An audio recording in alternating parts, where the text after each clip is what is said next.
Good morning, everybody. Happy Juneteenth, or it could be good afternoon, or it could be good evening, depending on where you're coming in from. It's morning here in the Pacific Northwest.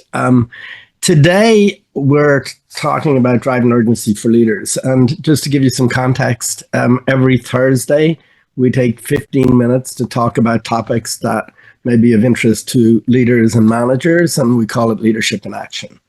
And as we think about driving urgency for leaders, I want to introduce my partner here, Renee Mattei, and Paula Byrne, who's CEO of Orca HR Solutions. And so, Renee, as you think about driving urgency for leaders, what sort of comes to mind for you? There's a lot of different things. I think about my own leadership when I was in a space of, type A, perfectionist, everything was urgent. And so there was a pace that I was moving at that led to more reactive leadership, and very different than when I could create some space and step back. I feel fortunate that in my early 20s, I had a great manager that, everyone would be in a spin and he would always stop us, pull us back and say, and really focus in on either what's the result we're looking for or what's the problem we're trying to solve. So that was in there somewhere amidst all the frenetic urgency that often I see with leaders is self-created a lot of times. So it's kind of almost like we sometimes call it like a false urgency, where it's coming from a very reactive place, right? Yeah. And, I used to think about some of the leaders, when there'd be a crisis, like they'd be running around like a chicken with their head cut off. That was the expression that we used to use. And their whole team, because they're driving urgency from a very reactive mode, which, they're sort of coming from a very sort of stressed place, then they would put their whole team in a very stressed mode. And as a result of that, then they wouldn't even be getting the results that they wanted. Yeah. Well, it becomes a moving target because then, right. Like you probably see this also. I know we see it with teams that we work with in terms of everything's a fire that people are trying to put out, and right. Which then creates more false urgencies. Right. And sometimes people, find it hard to differentiate between what's urgent and what's important. Right. Yeah. And so just even stepping back and looking at that. Now, urgency is important because if you don't have urgency, projects can drag on, teams can not kind of like move forward. They can be hesitating instead of acting, or priorities can get buried in daily tasks rather than sort of looking, okay, what are some of the overall key priorities and stuff, I think one of the underlying things too, is often the urgency comes from the fire you're putting out, which comes from the unexpected. Like people have a plan or they're heading towards a goal, and then something comes up that they didn't, take into account or potentially came out of nowhere, and that starts creating the spin. So sometimes when we hold those, what did you say about like the task and the goals? Sometimes we hold them too loosely and don't account for, the unknown.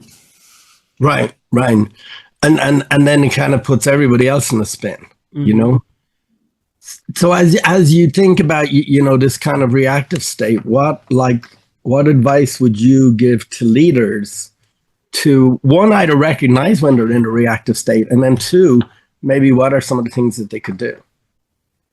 Yeah, recognizing that was an interesting journey for myself in recognizing like that I truly didn't know how to prioritize because everything was urgent. And when everything is urgent, then nothing is a priority. And so how I share with leaders now to really tap into the body and the nervous system, because your nervous system is designed to keep us safe, but what used to be animals in the wild is now an email or a conversation or something that throws your schedule off. Your body doesn't know any different, right? But the mind will create these scenarios that,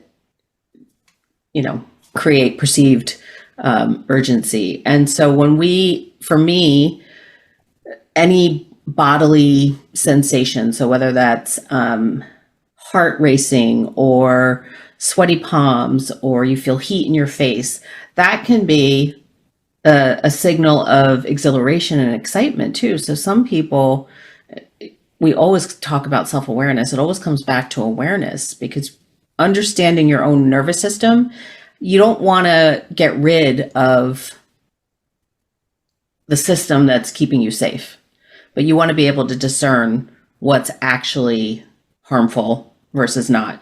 And so your body will give you signals, and for some it can cause stress, for some it's exhilarating and exciting, right? If you're looking for that dopamine. So understanding yourself, and if you're used to being at a high level of stress all the time, we often need a much bigger release to feel, so we create more stress for ourselves so we can feel the relief, if that makes sense.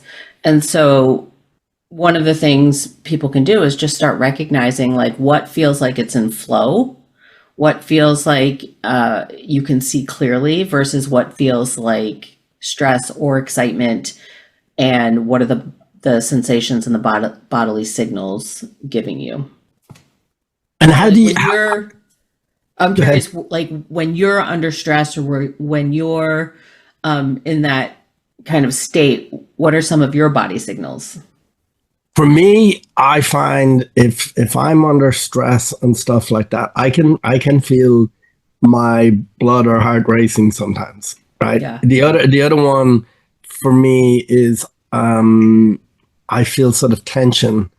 I remember, when I was working at Microsoft, sometimes on a Sunday night, I would feel tension in the back of my neck Yeah. even before I would start work on Monday, right? Yeah. Hmm. And at that time, I probably didn't know how to kind of, release some of that, and I would hold some of that. And I think Yeah. you can hold some of that stress over time, and it can build over time. So Hmm. it does have an impact It on does. you and your body, and even your whole thinking process, Hmm. And your health. I mean, that's because where you a lot don't of the see health things stuff comes clearly, in. Yeah. right? Hmm. And so, it's sort of that ability to be able to recognize that and then take a step back from it, I think is really, really critical. Well, and we Um, all have like a default. I mean, we experience all of these, but we have a default, which is, fight, flight, or freeze. yeah. And so I tend to be flight, so avoiding, or I do more things to avoid this thing. But sometimes I can get into freeze mode too. So we all have something. So understanding what your default mechanism is in that, is it fight, is it flight, or is it freeze? And I think a new one is fawn. And yeah. One other thing kind of reflected on is it's also really important to, as a leader or manager, your job is not to do all the work, and your job Hmm. is not to be right all the time or whatever. Your job Yeah. is to create the conditions where people are going to get the work done. And I think what happens sometimes when people get into this false sense of urgency that you had talked about earlier on is they're taking all the ownership themselves Mm. around some of the things. And also, if their ego is, or their identity is based on, Is wrapped up. sort Yeah. of getting these things done or whatever, and so it's all about them, then I Hmm. think that kind of reinforces them getting more into this reactive and stressful state. Yeah. Hmm. And you mentioned earlier too about people, like urgency versus importance. Yeah. And so, as a leader, being clear on what's important is is helpful, and then also understanding like there's a freneticism that often can come with urgency, that everyone can feel. Yeah. Yeah. And so one of the things then, we teach a class on this called driving urgency, which, and there's a model that we use in sort of helping leaders or managers step back.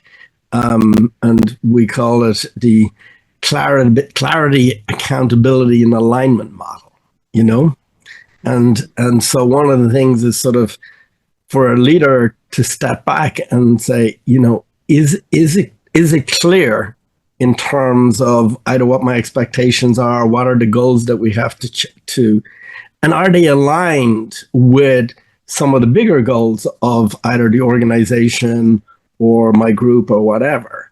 And so, and then the other one, is there accountability in the system where I have either delegated in a clear enough way where people understand what they're accountable for?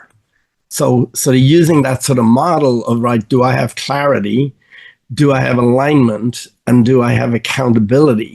Can take you out of sort of that sort of very stressed mode where you're just sort of, running faster on the hamster wheel rather than stepping back and just asking those three questions. Mm-hmm. And I think it's important to understand too what kind of environment you're working in or what kind of company. Nonprofits tend to move a little bit slower, and then you've got startups, and then you've got everything in between. And startups is you're constantly shifting and changing priorities. So, understanding and bringing it back to your own awareness, where do you thrive? What kind of environment do you thrive in? And then when you talked about the alignment piece, people always talk about managing up and down, but there's also the aligning up to the organization, and then as a leader, aligning your team so that there is cohesive alignment. And that can also include alignment on values, so there can be a number of different areas of alignment, Yeah. And as we know, when people don't have clarity, you talked about, the animal on the, the savannah or whatever and stuff like that, and people are reacting. Well, their brain has the same reaction to that when there is a lack of clarity, because it almost causes a sort of a confusion and a fuzz, which puts like a cognitive people in a cognitive, which is more of reactive. So there's very good evidence of lack of clarity also causes that sort of reactive state. So getting clear, I think, is important. Yeah. Mm-hmm. And it's kind of the other thing too. It's sort of a continual thing. It's not like just a one and done. Yeah. So like kind of revisiting some of those things. Am I being clear? Asking your people, am I being clear? Asking yourself, am I being clear? Yeah. And then also looking at, do I have alignment? Does this align with our values? Does this align with our priorities?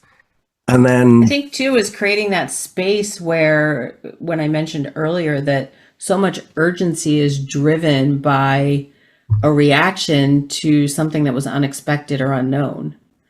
And so creating the environment where it's not about doing more or doing things faster. It's, are you taking the right action at the right time? And the clarity, will help you discern in each situation whether that's the case or not. Well, I think you make a great point about reaction to unknown, because if I'm in a reactive state and I get hit by a surprise or the unknown, right? Mm-hmm. My reaction to that is going to be completely based on the state that I'm in. I can remember, when I worked at Microsoft, Bob Hurlbut was one of our chief operating officers and stuff. And one of the things, when there was a crisis, he was really good at remaining calm. Mm. And it was quite incredible. Like when everybody else was kind of like getting into a sort of frenetic state or whatever, because he had sort of that maturity and he probably learned it over the years, he was able to hold that space. Yeah. In a calm space that would then sort of bring the whole temperature down and allow us to think much more rationally and how to address this than some of the other leaders who would just kind of, it was like just get into this really frenetic state and get all over everybody and turn the whole organization into just one reactive mode. So we need to put that as a topic, talking about holding space, because I've run into some leaders lately that have been saying, like, I'm not here to hold space, I'm here to get things done.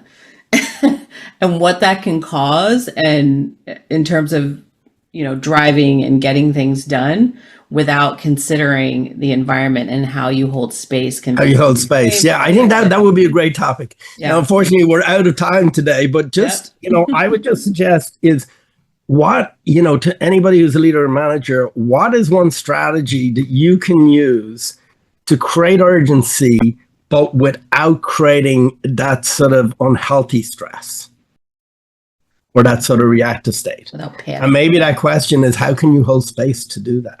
And in one of our next sessions, you will hear us talk about how to hold space. And thanks very much, everybody, for tuning in today. Thanks, Renee. Thanks. See you later.